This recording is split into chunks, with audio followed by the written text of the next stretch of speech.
ang sabi lang sa akin, unang inialok ang unmarried, kina. Talaga? Wala pa. Wala pa. Ano ba? Wala pa. Ano pa na? Kina Piolo Pascual at Judy Ann Santos. Talaga? O ba't hindi natuloy sa kanila? Ayun na nga, ba't daw hindi natuloy? Ang sabi lang sa akin. Oo.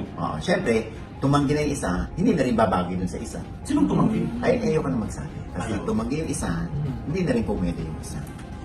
Kasi nga sila talaga yung comeback nila to eh. Oo eh. Pero syempre, alam mo, hindi naman yan eh kung sino yung first choice or second choice. Ang importante, ikaw ang last choice. So sina Zandu yun at Angelica. At na-pull off naman nila. Ay, oo naman. Di ba? At very iconic naman yung performance nila. Oo. Si Angelica bilang si Celine. Yes. At si Zanjo Marudo naman bilang si... Ano nga ba pangalan? Si Zandu. Si Dion, Mama Loy, Dion. Celine Dion. Gaga. Ikaw. Si Celine. Ayun, nakaalala ko na Ivan. Ivan! Oo. Kasi bata si Elio. Si Elio. Oo.